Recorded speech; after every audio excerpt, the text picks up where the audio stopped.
Good morning. My name is Stephen York. I'm pastor of the Stonington, Maine United Methodist Church, and I'm preaching on the subject, So Teach Us to Number Our Days, which is a line out of the Psalms, a psalm attributed to Moses, chapter 90 and verse 12.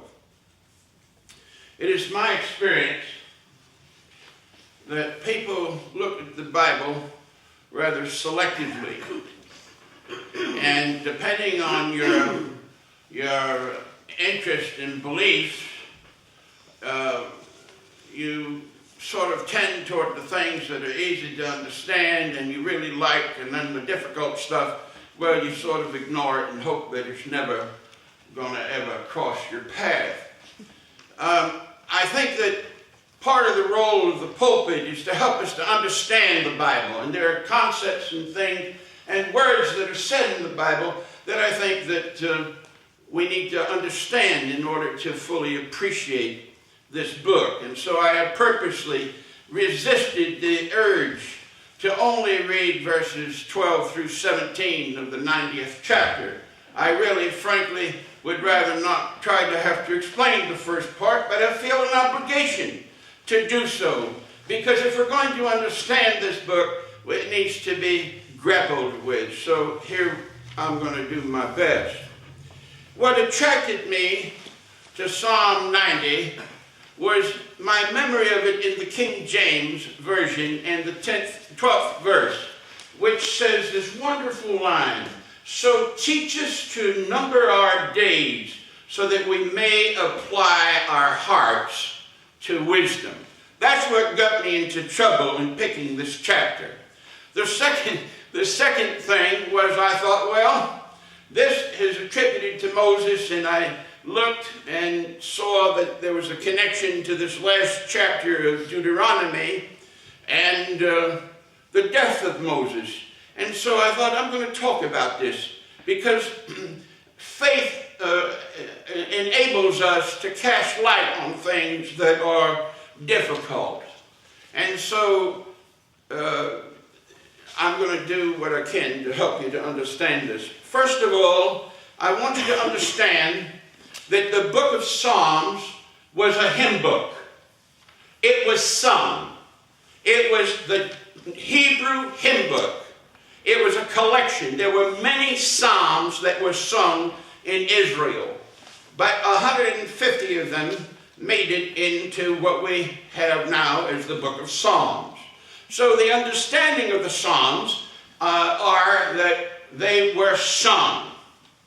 The second thing that I want you to know about the book of Psalms this morning, I know you know about Psalm 23 and 91, but I want to talk about 90 because it's the book of Psalms in the Hebrew Bible is divided into 5 sections.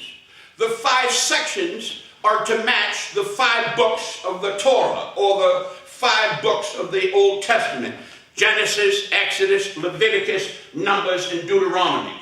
So Psalms is a hymn book for the Hebrew people. They sang these words. They were prayers and songs that were directed toward God. If you can look at Psalm 90 musically as the blues, you will have a better understanding of this psalm. You see, because of fundamentalist literalism, we have been taught in our culture that every word that is in the Bible was dictated by God. And somebody wrote it down like a stenographer with using great shorthand. I want you to understand that Psalm 90 is Moses expressing his frustration and anger toward God. You need to understand that. It's like someone singing the blues, or country western, somebody gotten somebody wrong kind of song. And he is royally upset. Now, if that upsets your theology, it needs to be reconsidered this morning, because the Psalms are full of what are called imprecatory psalms, psalms of complaint. You can read a psalm that will say, God, I'm paraphrasing now, God, I hope you really nail that neighbor of mine because he's cheating me. I mean, you can read over and over the Psalms They are wonderful musical pieces, and they express joy, they express tranquility, and sometimes they portray God not in favorable light. In this particular psalm, Moses, the great Moses that you know the story of the bulrushes and leading Israel and all of that, is very upset with God. And I noticed that it made that complaint about God made it into the Bible. And that's a beautiful, beautiful thought. Why, in the book of Job, have you visited there lately? Job said, he says to God, I wish you were a man and fight me man to man down here on the planet. I'm so upset with you. You see, this doesn't make good press on Christian television. It blows the notion of God as in very limited terms. But the Psalms are the heart's cries of the blues and the frustrations of life. God, David said in, I think it was, it was in one of the early Psalms where he talks about, I've sought you day and night and I can't find you. Why are you hiding?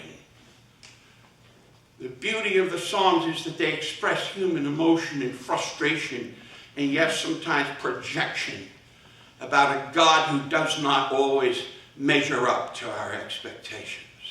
And that speaks to the postmodern culture in which we live. The Sunday school God, the God of Jesus with the little lamb, is not the complete picture of God in the Bible. So that's the first thing I want to talk to you about Psalms this morning. Think of that chapter as the blues. Won't you look at me and love me at the end? Won't you look favorably? Won't you affirm what I'm doing? It's like a cry. It's an upsetment.